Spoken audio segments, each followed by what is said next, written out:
అంటే చాలా రోజులు బట్టి పిలుస్తున్నాం కదా, అలవాటు అయ్యి అలా పిలిచేసా. ఈసారి నుంచి తనుజానే పిలుస్తాను.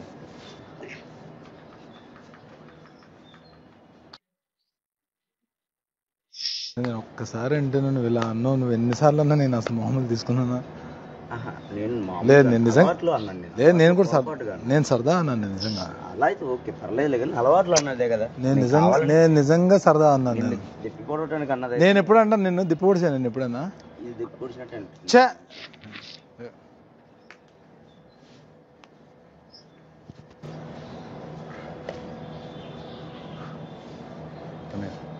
నా పర్లేదు, టైం తీసుకుంటా. ఒక్క నిమిషం మాట్లాడతా. పర్లేదన్నా, నాకు ఫ్లోలో వచ్చింది అంతే. It is important thing. నేను ఒక్క మాట చెప్తాను. 1 minute. పర్లేదు లేదు. ఇగో నేను ఎప్పుడు నీతో అలాగే మాట్లాడతాను కదా తన గురించి. నేను ఎప్పుడైనా లేదు, నాకు అర్థమైంది. నేనే నోరు జాడడం కాదు స్వామి. అలా తీసుకుంటాం. డిస్కషన్ జరిగినప్పుడు ఏమవుతుందంటే ఆ పిల్ల ఇద్దరు ఈ టాపిక్ లోనే పెయిన్ ఫీల్ అయిపోతున్నారు. ఇద్దరు విపరీతం పెయిన్ ఫీల్ అవుతున్నారు. అమ్మాయి కూడా మొన్నటి నుంచి 2 రోజుల నుంచి ఇదే కదా డిస్కషన్ నడుస్తుంది. అవును, నేను నీతో ఎప్పుడు మాట్లాడినా మీనే మాట్లాడతాను. ఒకటి మీ అమ్మాయినే మాట్లాడతా కదా. ఎక్కువ నేనే కదా మాట్లాడింది కూడా ఫస్ట్ నుంచి. నాకు అలా ఫ్లోలో వచ్చింది. నేను అసలు ఈ విషయంలో నేను అసలు ఎంత కూడా తీసుకోను. వాళ్ళిద్దరూ ఓవర్ రియాక్ట్. అదే నాకు అర్థమైంది. అందుకే నేను ఆలోచిస్తాను. నేను అందుకే నాకు నువ్వు నిన్న కూడా చెప్తే మొన్న చెప్పావు. దాని తర్వాత నిన్న కూడా మీ కూతురు సారీ అని అన్నాను లేదా? మళ్ళీ అది సారీ అన్న నా ఆపేసి మళ్ళీ వేరేగా పిలిచాను లేదా? అక్కడ వాళ్ళు దీని గురించి ఒక టాపిక్ తీసుకొచ్చి ఈ రకంగా వెళ్తుంది. మిగిలిన వాళ్ళు కూడా దీని గురించి ఎక్కువ మాట్లాడుకున్నారు. నాట్ ఓన్లీ నీ టాపిక్ రాలేదు, మిగిలిన వాళ్ళ గురించి మాట్లాడినప్పుడు ఈ డిస్కషన్ మాట్లాడి అందరు నా దగ్గరికి వచ్చి అదే చెప్తున్నారు టాపిక్ అన్న. నేను చెప్పావన్నా, ఈ డిస్కషన్ జరిగినప్పుడు నేనే మర్చిపోయాను. అదే తప్పు. నాకేం లేదు ఇమాజిన్ వాళ్ళిద్దరూ ఎందుకు ఎఫెక్ట్ అవడం అని చెప్పి నాకు తెలుసు.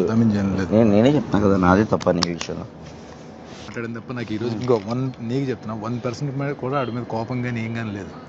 ఆవిడ గేమ్ కింద తీసుకుంటా. కానీ నువ్వంటే నాకు పర్సనల్గా నాకు చాలా ఇష్టం.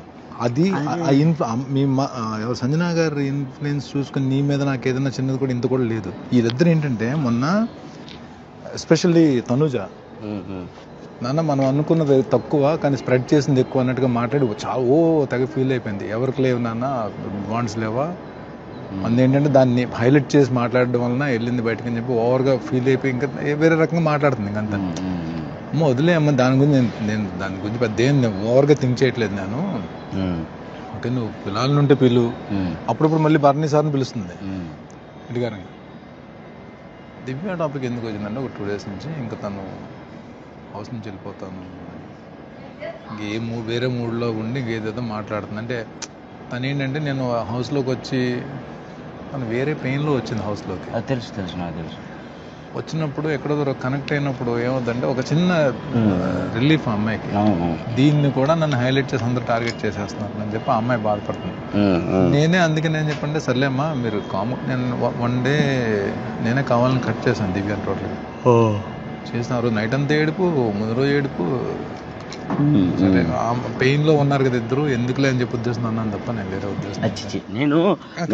నేను ఒకటి చెప్తాను ఇమాజిన్, నువ్వు కానీ ఈ హౌస్ లో నన్ను అర్థం చేసుకోలేదంటే ఈ 16 మందిలో ఎవడు నన్ను అర్థం చేసుకున్నా కాబట్టి నన్ను ఎవరు అర్థం చేసుకోరు. ఇంకా నువ్వు అర్థం చేసుకోకపోతే నన్ను ఎవరు అర్థం చేసుకోరు.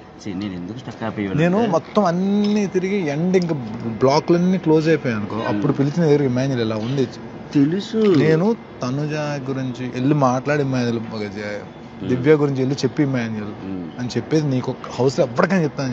అవును నేను అబ్బా చెప్పినా ఇది మానట్లేదే నేను అనే ఫీల్ లో ఉన్నాను తప్ప నిన్న అన్నాను. నేను ఉన్నప్పుడు వాళ్ళు ఎందుకు, అందుకే నేను నాకు ఉన్న దాంట్లో ఏంటంటే ఎవరు ఏ రకంగా ఆలోచన తెలుసు. నువ్వు కూడా నా మీద నేను అసలు పెట్టుకోను. అదే బల్లెటోళ్ళు అంతకుమించి ఇంకేం లేదు. నువ్వు నా బడ్డీ, నువ్వు ఇప్పుడు నాకు తెలుసు అన్న. నేను అసలు అదేం పెట్టుకోను. నువ్వు అసలు టెన్షన్ అది నేను చెప్పినా అనేసి పుసుక్కునా అని చెప్పేసి ఫీల్ ఉందో తప్ప ఇంకేం లేదు.